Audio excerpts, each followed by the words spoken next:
Chers frères et sœurs, jour du Seigneur, jour de louange et de prière. Ce matin, de tous les horizons, nous voici rassemblés dans une célébration unique pour vivre la solennité de la Sainte Trinité et la clôture de la 123e Assemblée plénière de la Conférence des évêques catholiques de Côte d'Ivoire. En communion avec mes frères dans l'épiscopat, je salue la mobilisation exemplaire du peuple de Dieu dans toutes ses composantes. Selon Saint Jean, ce Dieu dont nous sommes le peuple est amour. 1 Jean 4, verset 8. La solennité de la Sainte Trinité est donc pour nous la célébration de l'amour de Dieu manifesté en Jésus-Christ. Aussi voudrais-je, à ce niveau de mon exhortation, laisser, ou mieux, faire parler les textes bibliques et ce sous le rapport entre foi et raison. Déjà dans la première lecture, Dieu se révèle à son peuple comme celui qui est tendre, miséricordieux, lent à la colère, plein d'amour et de fidélité. Et cette manifestation divine a lieu sur le mont Sinaï, oui, une montagne. L'heure n'est donc pas déjà là pour les vrais adorateurs d'adorer le Père partout en esprit et en vérité. Dans l'Évangile, en Jean 3, versets 13 à 18, il est question de l'amour infini de Dieu pour le monde. Oui, Saint Jean a les mots justes quand il dit « Dieu a tant aimé le monde qu'il lui a donné son Fils unique. Ainsi, tout homme qui croit en lui ne périra pas, mais il obtiendra la vie éternelle. » Et cette vie éternelle consiste à connaître le seul vrai Dieu et celui qu'il a envoyé, Jésus-Christ. Jean 17, 3. Toutefois, ce monde tant aimé de Dieu, vu sous l'angle du bien et du mal, est à la fois quelque chose de séduisant et de répugnant, c'est-à-dire opposé à Dieu et au Christ. À ce niveau, Jésus dit à ses disciples, « Dans le monde, vous aurez à souffrir, mais courage, j'ai vaincu le monde. » Jean 16, 33. Oui, Jésus est vainqueur du monde des ténèbres. Et sa victoire est aussi notre victoire, car Dieu l'a envoyé dans le monde, non pas pour juger le monde, mais pour que par lui, le monde soit sauvé. Et le salut en Jésus-Christ se veut intégral, total, oui, à la fois spirituel et matériel. Mais peut-on être sauvé et avoir la vie éternelle sans aimer Dieu et observer ses commandements? Ce matin, dans la perspective du salut intégral, quel regard porter sur le monde, sur l'Afrique et la Côte d'Ivoire, notre pays, asservi aux forces du mal. Pour le monde, nommément en termes de difficultés, de force du mal. Il s'agit de la culture du désespoir, des guerres et de la mort. Il s'agit de la fermeture des frontières des pays riches aux ressortissants des pays pauvres. Oui, la mondialisation se fait et se vit de façon unilatérale. Nous assistons au pillage systématique des ressources naturelles des pays pauvres par les grandes puissances et les multinationales.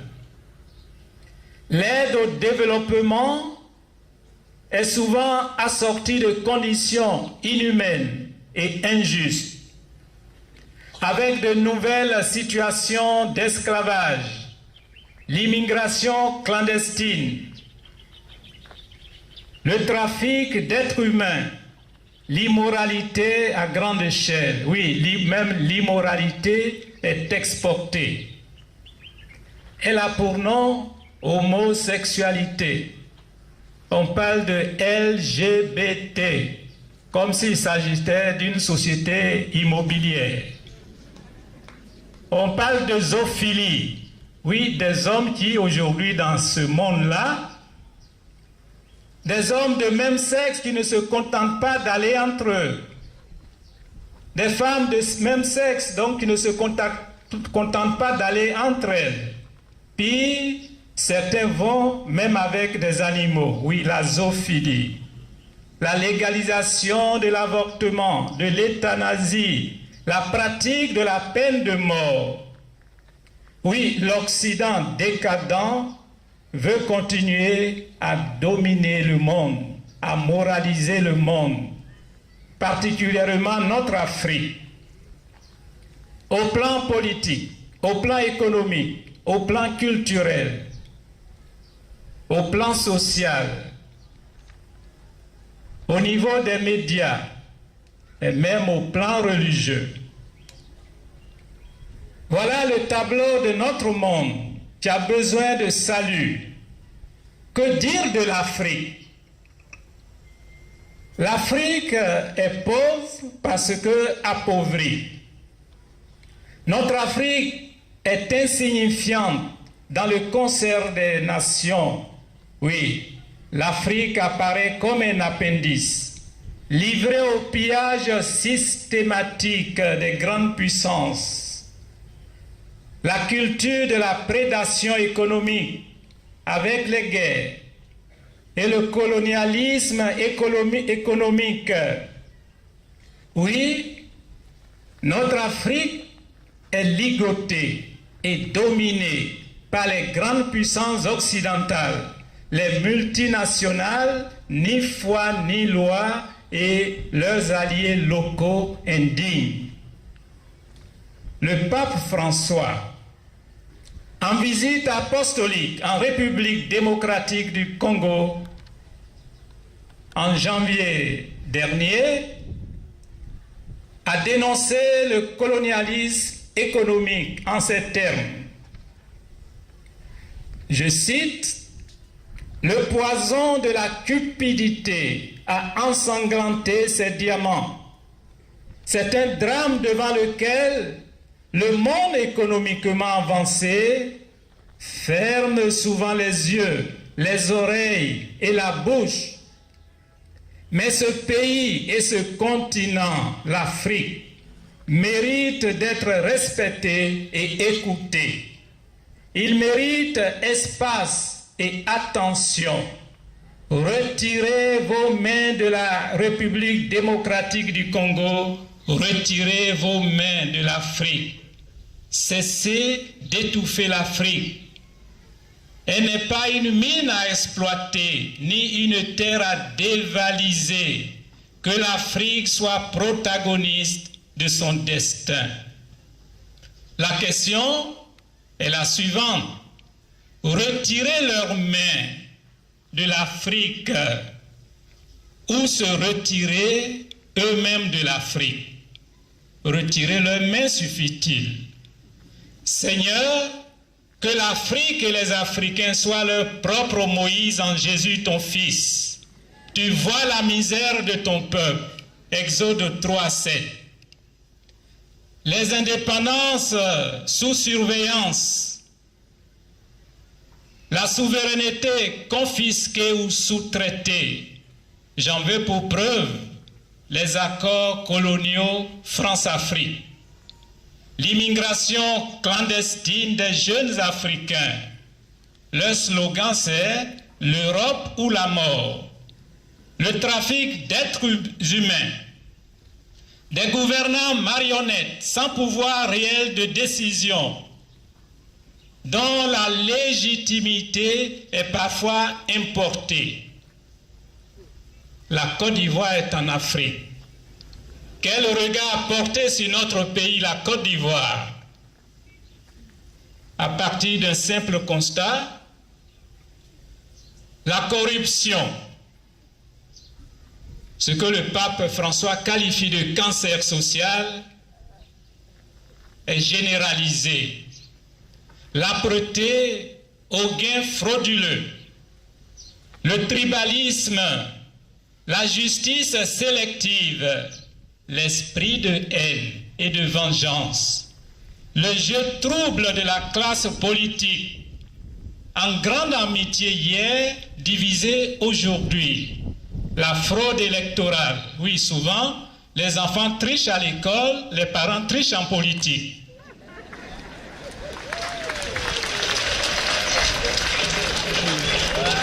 Nous notons l'arrogance, le mensonge, la violence et les crimes. Oui, les crimes, sous toutes les formes, même en mode silencieux. Le développement effectué en morceaux choisis, en reconnaissance aux militants dociles ou en représailles aux localités insoumises.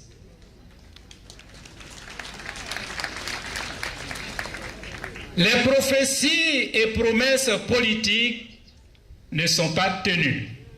Notre pays, la Côte d'Ivoire, apparaît comme un vaste cimetière de promesses non tenues. Avec une jeunesse désemparée, d'où l'immigration clandestine, et avec des cas multiples de suicides. Pour les suicides, notre pays serait premier au plan africain et 5e au plan mondial. Oui, les suicides, la drogue, l'alcoolisme, la violence, les braquages à main armée. La formation est au rabais aujourd'hui dans nos écoles, dans les universités et grandes écoles. Avec une volonté inavouée d'abrutir tout un peuple, de détruire toute une jeunesse. La prostitution est à ciel ouvert, en ville et même dans les zones rurales, minées par l'orpaillage clandestin. Et cet orpaillage est parrainé par des divinités politiques. À qui profite la croissance économique tant chantée en chœur? L'économie ivoirienne serait l'une des plus performantes au monde, dit-on. Quel monde? Le monde réel ou dans le monde invisible? Les populations sont attristées. Nous assistons à une vraie paupérisation des zones rurales, avec les produits agricoles mal rémunérés. L'appel à la paix et à la réconciliation, cet appel n'a jamais été sincère, parce que la plupart du temps, ceux qui nous parlent de paix se promènent en gilet anti-balles.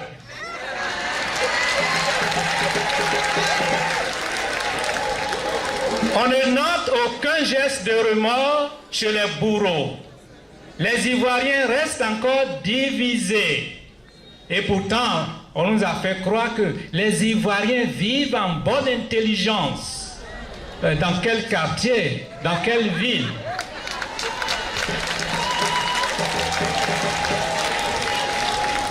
Oui, les Ivoiriens restent encore divisés. Le climat sociopolitique est suffocant.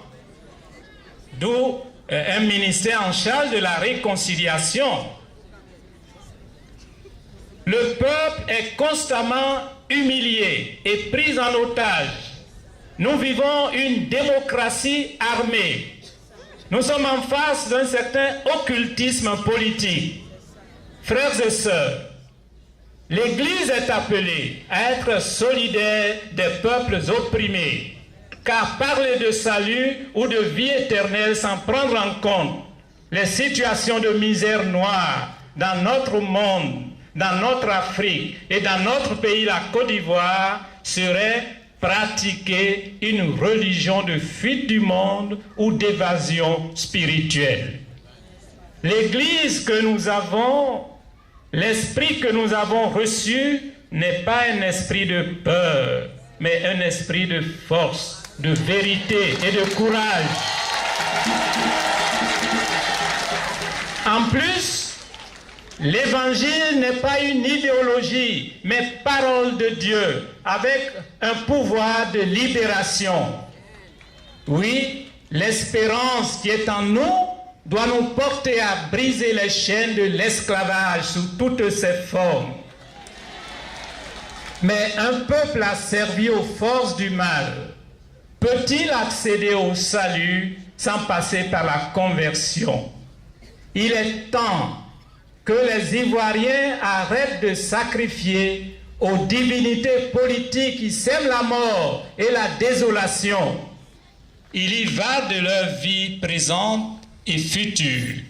Puisse l'Église catholique en Afrique et en Côte d'Ivoire, à la prière de Notre-Dame de la Délivrance, être toujours un des poumons spirituels de l'humanité et devenir chaque jour davantage une bénédiction pour le noble continent africain et pour le monde entier, maintenant, partout et toujours. Amen.